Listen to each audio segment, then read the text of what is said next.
Hi friends, ഏവർക്കും മറ്റൊരു വീഡിയോയിലേക്ക് സ്വാഗതം. ഇപ്പോൾ മാങ്ങയുടെ സീസണാണ്, പച്ചമാങ്ങയുടെ സീസൺ. എല്ലാവരും അച്ചാറുമൊക്കെ ഇടുന്ന സമയവുമാണ്. ഇത് ഞാൻ കഴിഞ്ഞ ദിവസം മാങ്ങ വാങ്ങി ചെത്തി അരിഞ്ഞ് ഉപ്പ്, മുളക്, മഞ്ഞൾപ്പൊടി ഇവയെല്ലാം ചേർത്ത് ഒരു വെയിൽ കൊള്ളിച്ച മാങ്ങയാണ്. ഇതിന് നമുക്ക് പെട്ടെന്ന് കേടുവരാതിരിക്കാൻ എങ്ങനെ അച്ചാറിടാമെന്ന് നോക്കാം. ഏകദേശം 2 കിലോ മാങ്ങയാണ്. ഇതിന് 2 സ്പൂൺ ഉലുവയും 1.5 സ്പൂൺ കടുകുമാണ് ഞാൻ എടുത്തിരിക്കുന്നത്. ഇതിനെ നമുക്കൊന്ന് നന്നായി ഫ്രൈ ചെയ്തെടുക്കാം. നമുക്ക് ഇതിലേക്ക് ഉലുവ ഇട്ട് കൊടുക്കാം.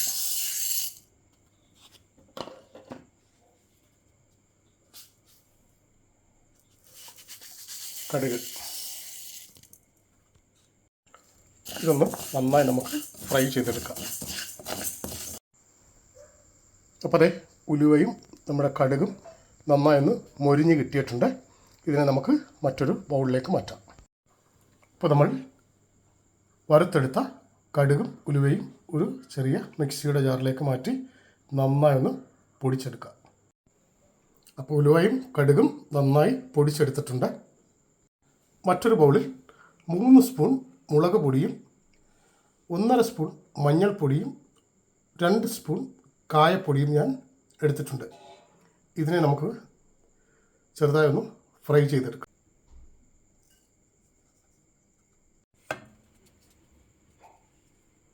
അപ്പം ലോ ഫ്ലെയിമിൽ വെച്ച് നമ്മുടെ ഈ മസാല എല്ലാം ഒന്ന് ചെറുതായിട്ട് പച്ചമണം മാറുന്നതും വരെ വറുത്തെടുക്കാം. ചൂടായ കടായിലേക്ക് നമ്മൾ 200 ഗ്രാം നല്ലെണ്ണ ഒഴിച്ചു കൊടുത്തിട്ടുണ്ട്. ഇതൊന്ന് ചൂടായതിന് ശേഷം തണുപ്പിച്ച് നമുക്ക് അച്ചാറിൽ ചേർക്കണം.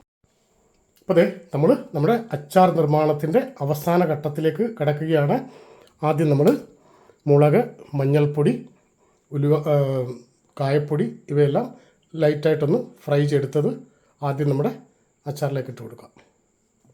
അതിനുശേഷം നമ്മൾ വറുത്ത് പൊടിച്ചു വെച്ച ഉലുവയും കടുകും ഇട്ട് കൊടുക്കാം. അതിനുശേഷം ചൂട് നന്നായി പോയതിന് ശേഷം നമുക്ക് നമ്മുടെ നല്ലെണ്ണ കൂടി ചേർത്ത് കൊടുക്കാം. നമുക്ക് നന്നായി ഒന്ന് ഇളക്കിയെടുക്കാം. നമ്മുടെ അച്ചാർ തയ്യാറായിട്ടുണ്ട്. ഞാൻ ഉപ്പിട്ട് ഈ മാങ്ങയിൽ നേരത്തെ വെച്ചിരുന്നതിനാൽ ഇപ്പോൾ ഉപ്പിടുന്നില്ല. നമുക്കിത് കുപ്പിഭരണികളിൽ സൂക്ഷിച്ചു വെച്ച് ഏറെക്കാലം ഉപയോഗിക്കാവുന്നതാണ്. അപ്പം മറ്റൊരു വീഡിയോയുമായി വരുന്നത് വരെ ഏവർക്കും ബായ്.